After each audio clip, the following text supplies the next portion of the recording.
Okay. Do you remember the last time you ate at one of your favorite restaurants?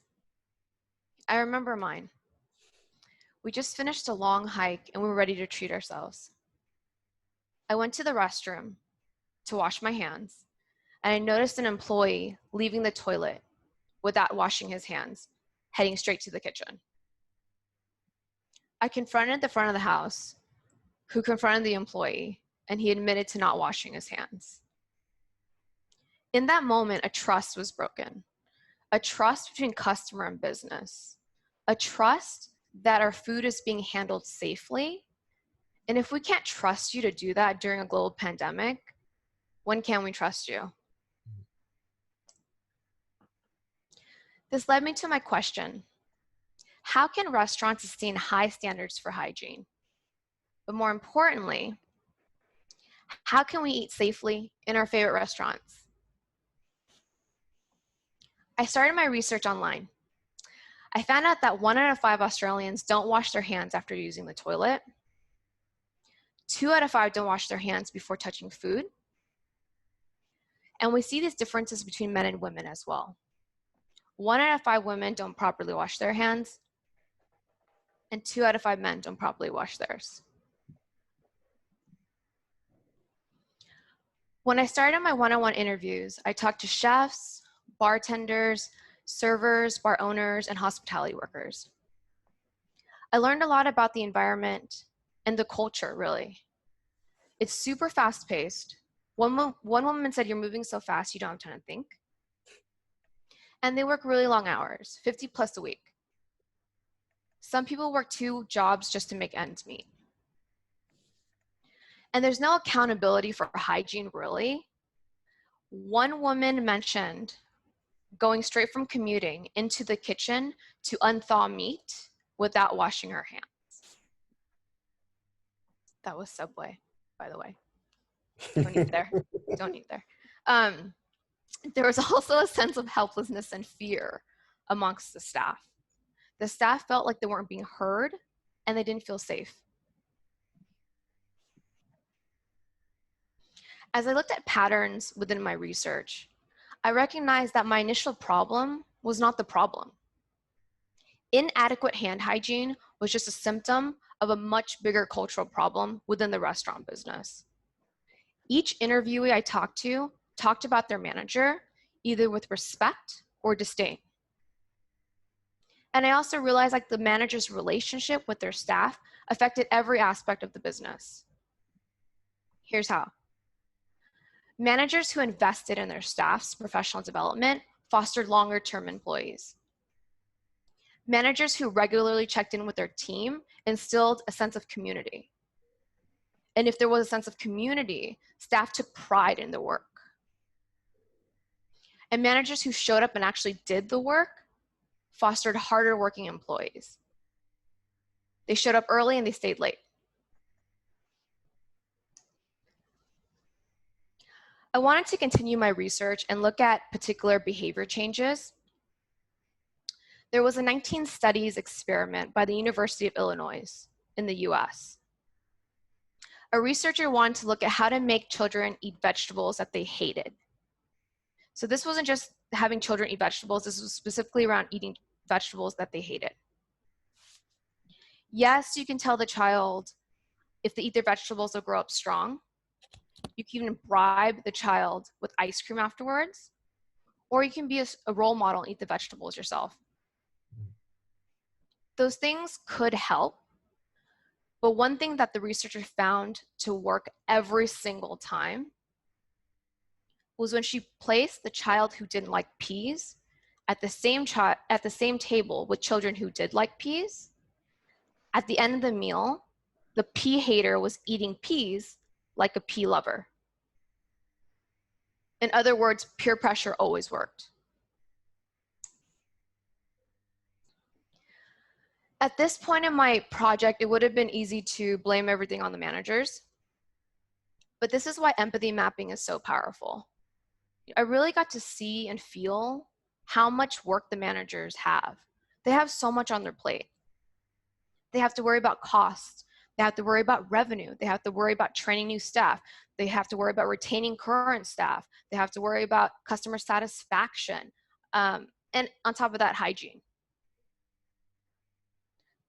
So at this point, I didn't want to add more work to the manager. I just wanted them to shift their focus and think about their team. And in the end, the team will take care of the rest of the business.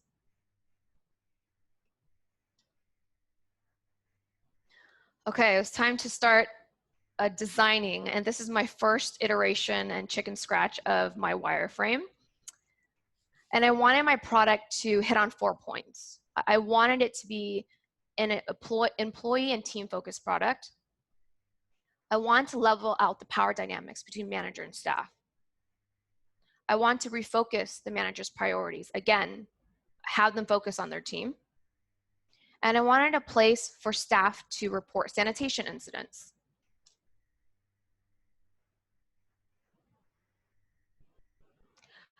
Much user testing and many versions of design later, this is the final design.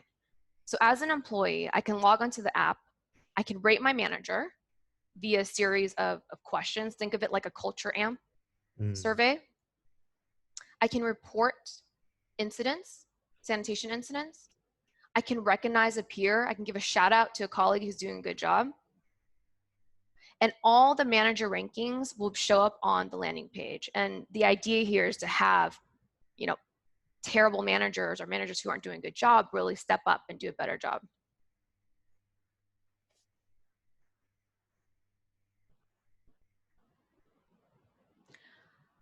I am a child of immigrant parents. My parents didn't have the same privileges that I do. They never spoke out at work out of fear of losing their job. And as a child, I saw that fear in them, and it made their voice small.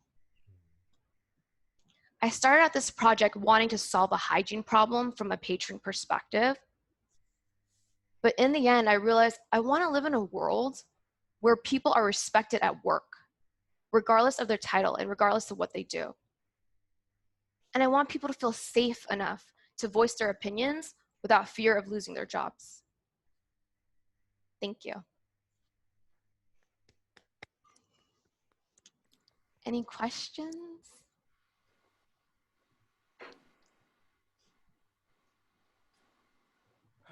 Take a silence as no.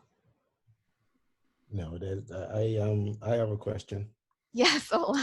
Okay, so at what point was it that the problem that you started with, at what point was it that it morphed into something completely different, and what was your reaction to that? Yeah, that's a great question. So I think everyone that I've worked with here knew that I started solutioning very early on in my project, and I didn't have time to put that slide in here, but I found a technology that has been successfully implemented by hospitals, and it's just a way to microchip everyone. Essentially, you microchip all of your employees, and then you put sensors on doors, you put sensors underneath the hand dispensers or the soap dispensers, and then all that data gets tracked and collected and then sent to management as a way to track whether or not your employees are washing their hands. I came into this like with a surefire, like I thought this is the way, like this is how I was going to solve the problem. But it started changing once I talked to the people. Like I said, they mentioned their managers, and my initial questions in my interviews weren't actually about the managers. They actually just went off on a tangent talking about their managers and whether or not they liked them or didn't like them. So that's when I realized my solution had to change, and I couldn't, microchip everyone like intended. So yeah, that changed and completely morphed my project into something different. But it was a huge learning opportunity for me as well. Okay, good. Okay, one more question. Okay. Yeah, I'm all about questions. Oh my God. One more question. Now, the question is this, with what you've done now and the usability test that you've gone through and the way your solution has changed, the problem changed and the solution also changed and kept changing.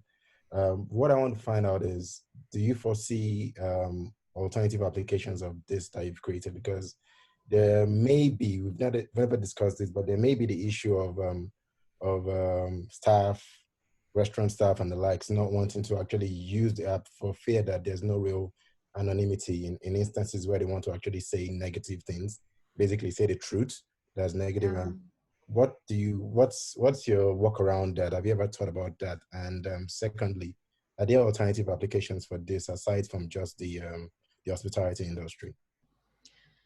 Yeah, so that's a great question. Let me answer the first one.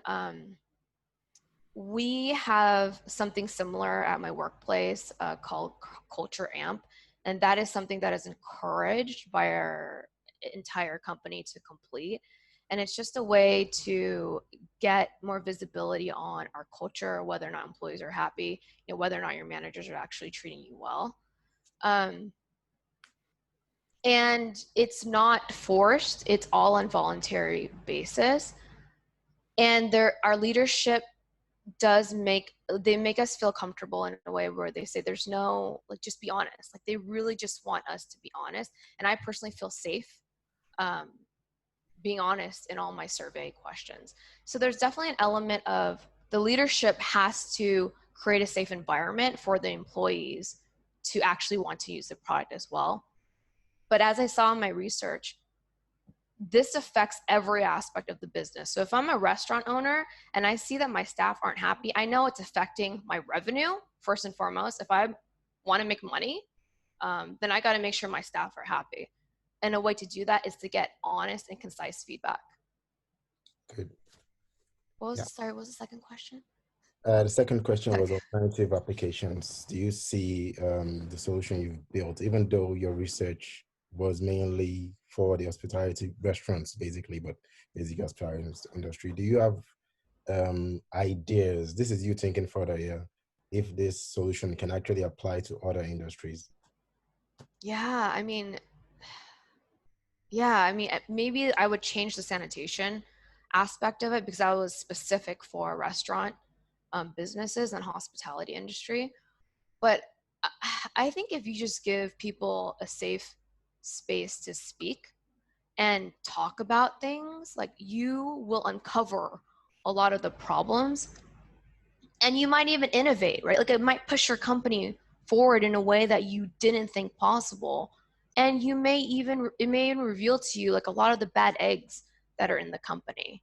Mm. Um, I can see this even in a lot of tech companies, even that aren't currently using any cultural apps. Yeah. All right, good. Oh, good, good. Any other questions?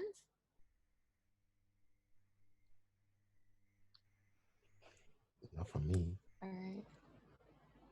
Well, thank you.